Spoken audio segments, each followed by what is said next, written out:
नमस्कार, आप देख रहे हैं न्यूज नेशन। शाम के 4 बज चुके हैं। इस वक्त हम हाजिर हैं दिन की तमाम अहम खबरों के साथ, लेकिन जिन टॉप न्यूज पर हमारी विशेष नजर रहेगी, जिनका विश्लेषण करेंगे, हर पहलू से आपको अपडेट देंगे, उसमें सबसे पहला है निर्भया केस। सवाल ये कि क्या निर्भया के दोषियों को कल भी फांसी हो सकेगी, क्योंकि कोर्ट में अभी भी कानूनी दांवपेच के बीच दोषी जो हैं अपने लिए समय की मोहलत मांग रहे हैं। बात करेंगे दिल्ली हिंसा पर, सियासत की भी। दिल्ली में हिंसा की आग तो थम गई, लेकिन नेता इस पर खूब सियासी रोटियां सेक रहे हैं। इसके अलावा बात करेंगे दिल्ली हिंसा के विलेन की। अब उमर खालिद का एक वीडियो वायरल हुआ है, जिससे सवाल खड़े हो गया है कि क्या दिल्ली हिंसा के पीछे वाकई सोची समझी साजिश है। साथ ही बात होगी कोरोना के कहर की, जिसने अब देश में दस्तक दे दी है। दिल्ली में कोरोना वायरस का पहला केस पॉजिटिव पाया गया है। साथ ही तेलंगाना में भी एक केस पॉजिटिव पाया गया है। इन तमाम अहम खबरों पर हर पहलू से आपको अपडेट देंगे, लेकिन सबसे पहले फटाफट अंदाज में दिन की अहम खबरें। टॉप न्यूज सह प्रायोजक सच्ची सहेली, महिलाओं के लिए भरोसेमंद औषधि एवं टॉनिक सच्ची सहेली। राष्ट्रपति भवन पहुंची निर्भया के दोषी पवन की दया याचिका। छत्तीसगढ़ से लौटने के बाद राष्ट्रपति लेंगे फैसला। डेथ वारंट के मुताबिक कल होनी है दोषियों को फांसी। दिल्ली हिंसा को लेकर संसद में जोरदार हंगामा। लोकसभा और राज्यसभा में विपक्ष का हंगामा। केरल से कांग्रेस की सांसद का आरोप, कहा मेरे साथ हुई धक्का मुक्की। सीएम केजरीवाल ने किया आईपी कर्मचारी अंकित शर्मा के परिवार की मदद का ऐलान। 1 करोड़ रुपए की दी जाएगी आर्थिक मदद। परिवार के एक सदस्य को मिलेगी सरकारी नौकरी। दिल्ली हिंसा को लेकर ममता बनर्जी का बीजेपी पर निशाना, कहा दिल्ली हिंसा सुनियोजित नरसंहार। दिल्ली में अफवाह फैलाने वालों पर पुलिस सख्त। रोहिणी इलाके से एक शख्स की गिरफ्तारी। हिंसा में अब तक 46 लोगों के मारे जाने की हुई पुष्टि। नॉर्थ ईस्ट दिल्ली में आज भी शांति। छात्रों ने स्कूल जाकर दी सीबीएसई बोर्ड की परीक्षा। पुलिस ने छात्रों को फूल देकर बढ़ाया हौसला। दिल्ली हिंसा से जुड़ा उमर खालिद का कनेक्शन, यवतमाल में दिया भड़काऊ भाषण। कहा ट्रंप के भारत दौरे के दौरान सड़क पर उतरेंगे। दिल्ली हिंसा पर चीफ जस्टिस बोबडे की सख्त टिप्पणी। कहा राजधानी में चाहते हैं शांति। दिल्ली हिंसा पर बुधवार को होगी सुनवाई। 370 पर सुप्रीम कोर्ट का बड़ा फैसला। बड़ी बेंच के पास नहीं भेजा जाएगा मामला, मौजूदा बेंच में ही होगी सुनवाई। केंद्र सरकार के फैसले को दी गई है चुनौती। सुप्रीम कोर्ट में चली उमर अब्दुल्ला की हिरासत पर सुनवाई। बहन सारा ने दायर की थी याचिका। 5 मार्च को होगी अब अगली सुनवाई। दिल्ली से आतंकी संगठन केसीपी के 2 सदस्य गिरफ्तार। स्पेशल सेल ने बुराड़ी से किया गिरफ्तार। राम मंदिर ट्रस्ट के सदस्य चंपत राय का बड़ा बयान। कहा 21 मार्च तक तय होगी रामलला की नई जगह। मंदिर की सुरक्षा के होंगे भव्य इंतजाम। जयपुर के पास नींदड़ गांव में किसानों का आंदोलन। भूमि अधिग्रहण के खिलाफ कई दिनों से जारी है जमीन समाधि सत्याग्रह।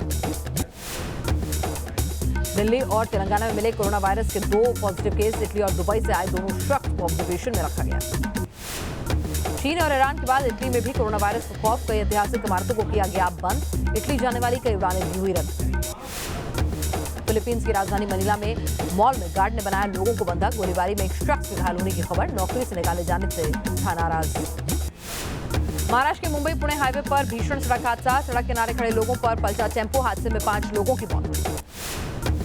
जयपुर के जौहरी बाजार के एक घर में सिलेंडर ब्लास्ट। धमाके में 1 की मौत। पुलिस का रेस्क्यू ऑपरेशन जारी। उत्तराखंड के पहाड़ों पर भी नहीं थम रहा बर्फबारी का दौर। उत्तराकाशी में बर्फबारी और बारिश से मैदानी इलाकों में भी बढ़ी ठंड।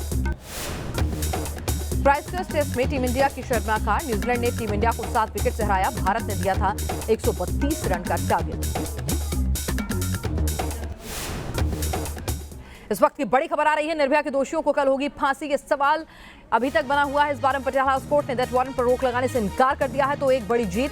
इस बीच दोषी पवन की दया याचिका राष्ट्रपति भवन भी पहुंच गई, यानी कि स्पीड अप किया जा रहा है मामला, क्योंकि बहुत दिनों से मामला लटक रहा है। कानून दांवपेच में वकील इसे उलझा रहे हैं।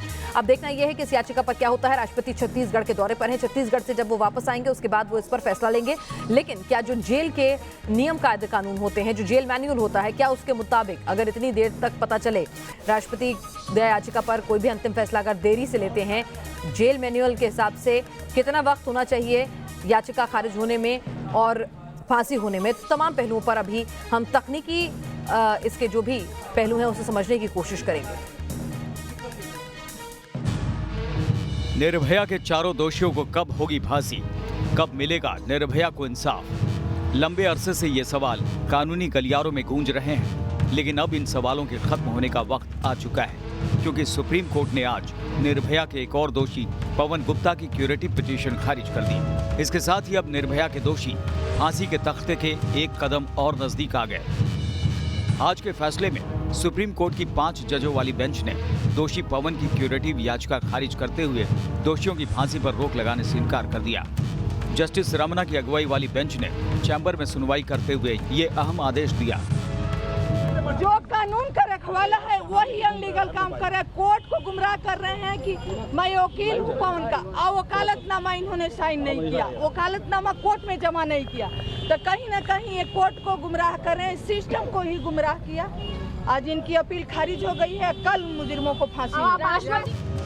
सुप्रीम कोर्ट के ताजा फैसले के बाद अब निर्भया के दोषियों के पास क्या कानूनी विकल्प बचे हैं, आइए इस पर एक नजर डालते हैं। दोषी मुकेश सिंह, अक्षय ठाकुर और विनय शर्मा के पास अब कोई विकल्प नहीं बचा है।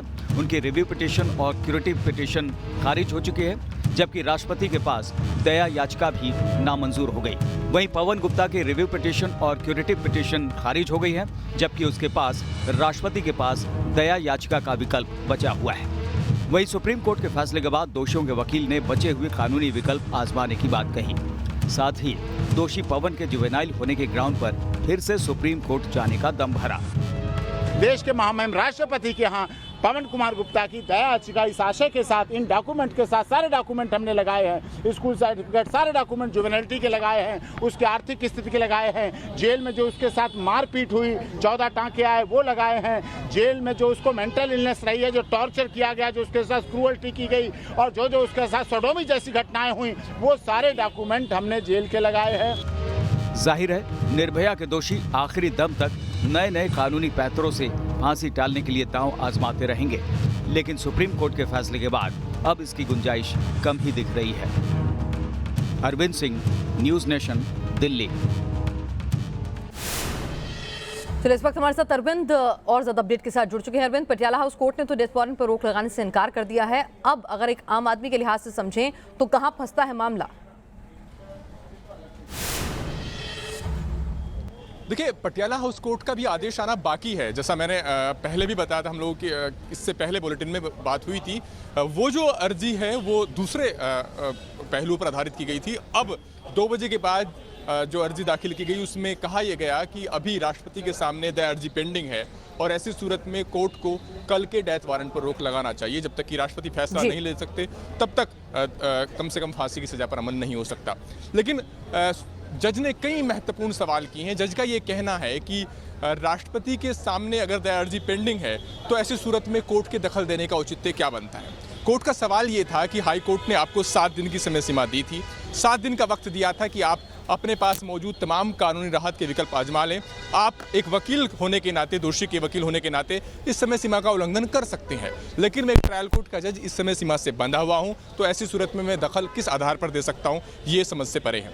दूसरी बात कोर्ट ने ये कही कि अब चूंकि राष्ट्रपति के सामने दया अर्जी पेंडिंग है तो ऐसी सूरत में अब सरकार से कोई राहत मिल सकती है, अब इस अदालत का रोल नहीं है। हाँ, राष्ट्रपति द्वारा याचिका खारिज होने के बाद जरूर उस फैसले का जुडिशियल रिव्यू हो सकता है, जैसा पहले भी हुआ है, लेकिन जब तक राष्ट्रपति के सामने पेंडिंग है तब तक कोर्ट दखल नहीं दे सकता। सरकारी वकील का ये कहना था इस मामले को लेकर के, उनका ये कहना था कि इस मामले में जो याचिका दायर की गई वो प्रीमैच्योर है। राष्ट्रपति के सामने दया अर्जी दाखिल की गई है, जैसे ही ये जानकारी तिहाड़ जेल अथॉरिटी को दी जाएगी आधिकारिक तौर पर, तिहाड़ जेल अथॉरिटी की तरफ से खुद ब खुद डेथ की जो सजा है उस पर रोक लग जाएगी। यानी ये इसमें कोर्ट के दखल देने की औचित्य की बात नहीं है, ये सारा काम सरकार के स्तर पर होना है अगर फांसी की सजा पर रोक लगती है नहीं। तो अब सारा लबोलवाब ये है इस पूरे मामले को लेकर कि कोर्ट क्या फैसला देता है। एक लाइन और जोड़ दूं कि जब भी राष्ट्रपति खारिज करेंगे उसके बाद तो कम से कम 14 दिन की मोहलत देनी पड़ेगी फांसी की सजा के लिए। यानी ये तो तय हो गया अरविंद, अगर मैं समझूं जो आपने मुझे जानकारियां दी हैं, जो प्रोसीडिंग्स कहती हैं, जो नियम कायदे कानून कहते हैं कि कल तो फांसी नहीं हो सकती, चाहे राष्ट्रपति मंजूर करें दया याचिका या उसे खारिज करें। अभी पुख्ता तौर पर नहीं कहा जा सकता, वो इस पर निर्भर करेगा कि एक बात तय मानिए, अगर आज राष्ट्रपति खारिज कर देते हैं, एक मिनट के लिए मान लिया जाए, तब तो 14 दिन की मोहलत मिलेगी। अच्छा, अगर राष्ट्रपति की दया अर्जी पेंडिंग रहने भर से फांसी की सजा पर अमल नहीं हो सकता, ये गलत है। आपको याद होगा कि याकूब मेनन केस में दया अर्जी पेंडिंग थी, तब भी फांसी की सजा हो गई थी। हाँ, लेकिन यहाँ पर कोर्ट का जो रुख रहा है और जो सरकारी वकील का रुख रहा है, उन्होंने ये कहा है कि जैसे ही तिहाड़ जेल अथॉरिटी अथॉरिटी को इन्फॉर्म किया जाएगा गृह मंत्रालय की तरफ से कि दया अर्जी पेंडिंग है, तो खुद ब खुद तिहाड़ी अथॉरिटी फांसी की सजा पर अमल नहीं लाएगी। तो ट्रायल कोर्ट हो सकता है इस मामले में दखल ना दे, लेकिन एग्जीक्यूटिव स्तर पर फांसी की सजा पर अमल रुक सकता है, ये कहा जा सकता है। लेकिन अभी मुझे लगता है कि कुछ देर बाद ट्रायल कोर्ट का जो ऑर्डर है वो लिखवाया जाएगा और सारी बातों की जानकारी दी जाएगी, क्या ऑफिशियली इन्फॉर्म किया गया है, नहीं किया गया। ट्रायल कोर्ट के जज इसके बाद के सारे अपडेट्स में अपने आदेश में फंसा हुआ है मामला अरविंद, और जैसे ही और ज्यादा इस पर क्लैरिटी आती है और इन्हीं तकनीकी दाव पेच का ही फायदा वकील जो है उठा रहे हैं, जज ने भी फटकार लगाई है वकील को इस बाबत। आप बने रहिए, अपडेट हमसे साझा करते रहिए। और अब बात दिल्ली हिंसा की, जहां अब सियासत की आग भड़क रही है। दिन भर संसद में आज सदन की कार्रवाई ठप रही। दिल्ली हिंसा पर सियासी घमासान जारी रहा। विपक्ष ने सरकार पर हमला बोला। आज संसद के सड़क तक विपक्ष का प्रदर्शन देखने को मिला। वहीं अफवाह पर दिल्ली पुलिस सख्ती अपना रही है। रोहिणी से एक शख्स को गिरफ्तार किया गया है। आपको बता दें, कल शाम अचानक से अफवाह फैलने लगी थी कि दिल्ली के कुछ दूसरे हिस्सों में दंगा फैल गया है। उसके बाद उस शख्स तक पहुंचा गया और उसके बाद उसको गिरफ्तार किया गया है। दंगों के 5 दिन बाद भी दर्द के जख्म जस के तस हैं। कई ऐसे परिवार हैं जिनका दंगों में सब कुछ बर्बाद हो गया है और कई ऐसे लोग भी हैं जो अभी तक अपनों तक नहीं पहुंच पा रहे हैं, वो लापता हैं। तो वो समझ नहीं पा रहे हैं कि आखिर उनके अपने गए तो गए कहाँ। दिल्ली हिंसा पर विपक्ष हमलावर है। सरकार से सवाल पूछे जा रहे हैं। वहीं सरकार का साफ तौर पर कहना है कि दोषियों को बख्शा नहीं जाएगा। विपक्ष लोगों को गुमराह कर रहा है। पूरी जिम्मेदारी सरकार की है। सरकार ने रोकने के बजाय एक माहौल पैदा किया, 2 दिन तक खामोशी बनाए रखी। सरकार की ही वजह से इनके 2 यूनियन मिनिस्टर ने इस तरह के बयानात दिए। तो ये सरकार की जिम्मेदारी है, पॉलिटिकली भी उनकी जिम्मेदारी है। और इनको देखना चाहिए कि आखिर ये क्यों उसको इजाजत दिए 2 दिन तक, क्यों हरकत नहीं की, क्यों रुकाई नहीं उसको। जिस प्रकार से अपोजिशन ने, कांग्रेस ने, कांग्रेस के नेताओं ने और इस प्रकार के आप और कई विपक्षी दलों ने पूरे देश में सीए के बारे में झूठी दुष्प्रचार करने का काम किया और पूरी तरह से वातावरण को विषाक्त करने का काम किया, एक विशेष अल्पसंख्यक समुदाय को भड़काने का काम किया, और आज वो घड़ियाली आंसू बहा रहे हैं। इन्हें शर्म आनी चाहिए। दुर्भाग्यपूर्ण स्थिति कायम करने में इनकी बहुत बड़ी भूमिका रही। इस बीच दिल्ली सरकार के मंत्री गोपाल राय अब से कुछ देर पहले ईदगाह कैंप पहुंचे। गोपाल राय ने कहा इन कैंपों में उन लोगों के रहने की व्यवस्था की गई है जिनके घर जल गए हैं और लोगों को फॉर्म भरने को कहा गया है, उसके बाद मुआवजा दिया जाएगा। मुस्तफाबाद का ये कैंप है जो ईदगाह में लगाया गया है। ये तमाम लोग हैं जो यहाँ के स्थानीय हैं और बड़ी कोशिश कर रहे हैं कि जो मदद की जा सके इनकी तरफ से भी, वो भी चल रही है। और मंत्री गोपाल राय खुद यहाँ पर पहुँचे हैं। मंत्री जी, क्या बात हुई है आपकी अभी तक लोगों से और क्या प्रशासन ने मदद पहुँचाई है? देखिए, प्रशासन की तरफ से मदद पहुंचाने का काम चल रहा है। एसडीएम के साथ यहाँ पर लोकल एरिया एसडीएम को भी स्पेशल ड्यूटी पर लगाई गया है। ये लोग जगह जगह अभी एरिया का सर्वेक्षण कर रहे हैं। साथ ही साथ आज से हमने पार्टी के वॉलंटियर्स को भी लगाया है जो लोगों के घरों में घर जा कर के और उनका फार्म भरवा सकें। कई लोग अभी बाहर नहीं निकलना चाह रहे हैं। जो एनजीओज हैं उनको भी एसडीएम के साथ टाई अप आज करवाया गया है कि उनके माध्यम से लोगों को राहत मिल सके। साथ ही साथ लोगों की ये काफ़ी डिमांड थी कि एक घरों में लोग 20-20, 30-30 लोग रुके हुए हैं, अब उनको रहने में दिक्कत हो रही है। तो आज अभी यहाँ पर ये कैंप, राहत कैंप शुरू हुआ है जिसमें करीब 1000 लोगों के रुकने का व्यवस्था बनाई जा रही है, जहाँ पर सारी लोगों को हम सुविधा दे पाएँ। यहाँ पर मेडिकल कैंप यहीं पर लगाने का प्लान कर रहे हैं और अब यहाँ पर भी फार्म भराने का काम शुरू है। वही सवाल है कि कैसे फॉर्म भराए जा रहे हैं, कैसे आइडेंटिफाई किया जा रहा है, क्योंकि हॉस्पिटल में आप आइडेंटिफाई कर रहे थे, बाकायदा नंबर दे रहे थे, अब यहाँ पर कैसे आइडेंटिफाई किया जाएगा कि मुआवजा जो है वो सही हाथों में जाए? देखिए, उसके लिए जो हमारे मतलब जो घायल हैं और जो जिनकी डेथ हुई है वो तो हॉस्पिटल के माध्यम से ही वेरीफाई हो रहे हैं। जिन लोगों का मकान जला है या दुकान जला है वो फिर पीडब्ल्यूडी के जो अधिकारी हैं फार्म भरने के बाद उसको वेरीफाई करेंगे और उस रिपोर्ट के आधार पर उनको मुआवजा दिया जाएगा। सारे स्कूलों में भी आग लगाई गई है, उनके लिए भी कोई व्यवस्था की गई है क्या? और जो भी जहाँ पे लगा है वो सब जगह फार्म भरवा रहे हैं। और सवाल उठ रहे हैं, क्या दिल्ली में दंगा जो है वो सोची समझी साजिश का नतीजा था और क्या ट्रंप के दौरे से पहले जानबूझकर इस दंगे को अंजाम देने के लिए प्लानिंग की गई और भड़काया गया क्या दंगा, क्योंकि हाल ही में जेएनयू के पूर्व छात्र उमर खालिद का एक वीडियो सामने आया है जो उनके भाषण का हिस्सा है, जिसमें वो कुछ इसी तरह की भड़काऊ बातें कह रहे हैं।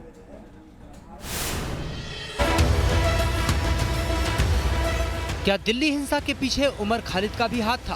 हम तमाम लोग सड़कों पर निकल कर आएंगे, आप लोग निकल कर आएंगे। क्या खालिद के बयानों ने भड़काई दिल्ली में दंगे की आग?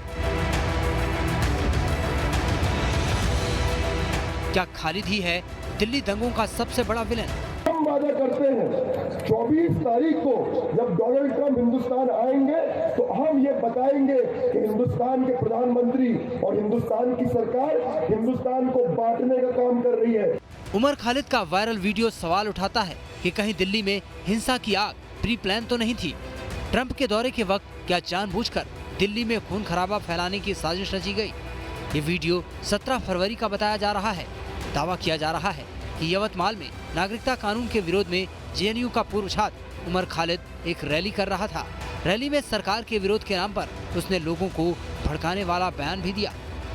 हम वादा करते हैं 24 तारीख को जब डोनाल्ड ट्रंप हिंदुस्तान आएंगे तो हम ये बताएंगे कि हिंदुस्तान के प्रधानमंत्री और हिंदुस्तान की सरकार हिंदुस्तान को बांटने का काम कर रही है, महात्मा गांधी के उसूलों की धज्जियां उड़ा रही है और ये बताएंगे कि हिंदुस्तान की आवाम हिंदुस्तान के हुक्मरानों के खिलाफ लड़ रही है। अगर हिंदुस्तान के हुक्मरान देश को बांटना चाहते हैं तो हिंदुस्तान की आवाम देश को जोड़ने के लिए तैयार है। हम तमाम लोग सड़कों पर निकल कर आएंगे, आप लोग निकल कर आएंगे। उमर खालिद का ये भड़काऊ भाषण शेयर किया है बीजेपी के नेताओं ने।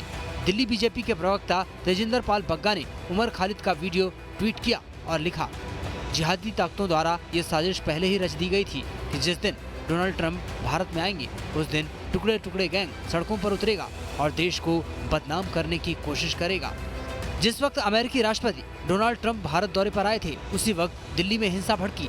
इस हिंसा में सैकड़ों मकान दुकान फूंक दिए गए। दिल्ली नफरत की आग में जल उठी। 45 से ज्यादा लोगों की जान चली गई और 200 से ज्यादा लोग जख्मी हो गए।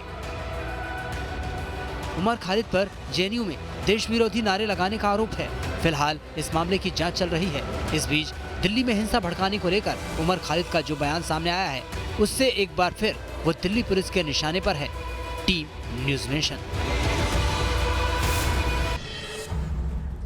उमर खालिद के इस वीडियो पर सियासत भी शुरू हो गई। उमर खालिद के वीडियो पर बीजेपी ने बाबुल सुप्रियो ने विपक्ष को निशाने पर लिया। बाबुल सुप्रियो का कहना है कि उमर खालिद ऐसे ही लोगों का शागिर्द है।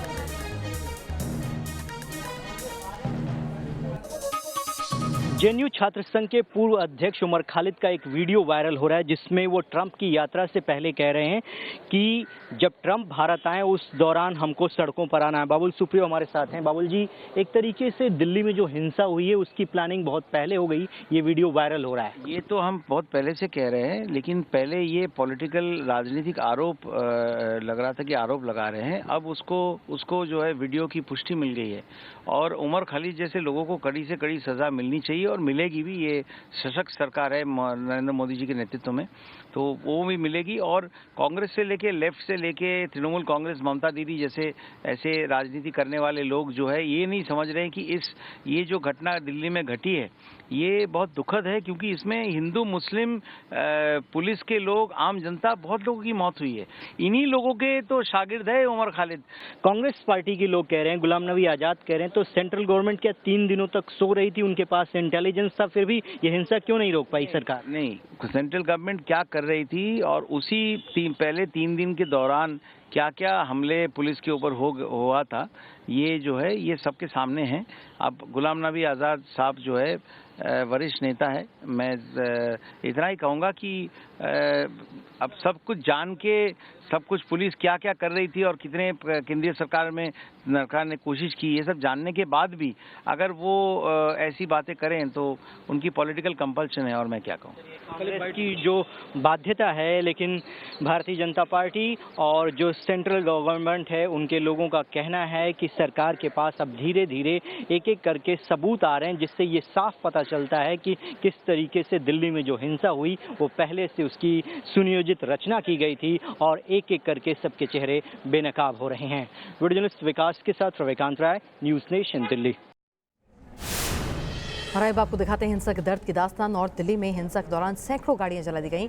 शिवविहार में एक पार्किंग में लगी गाड़ियों को आग के हवाले कर दिया गया। आप देखिए कैसे तस्वीरें हैं। न्यूज़ नेशन संवाददाता मोहित बख्शी की रिपोर्ट देखिए। दिल्ली का शिवविहार एरिया, ये इलाका है उत्तर पूर्वी दिल्ली में, कहा जाए तो अंदरूनी हिस्सा है, जहाँ पर आप देख सकते हैं किस तरीके की स्थिति है। यहाँ पर पार्किंग थी और साथ में ही एक गैराज था, दोनों को ही जलाकर खाक कर दिया गया है। दोनों तरफ आप देख सकते हैं कि किस तरीके की हालत है, बहुत ही बुरी स्थिति में यहाँ पर गाड़ियाँ हैं। बहुत कहा जाए तो देख सकते हैं आप, जहाँ पार्किंग में देखेंगे, जहाँ गैराज में देखेंगे, स्थिति इतनी भयावह है कि तस्वीर बयां करती है कि कैसे सब कुछ जलकर खाक हो गया है।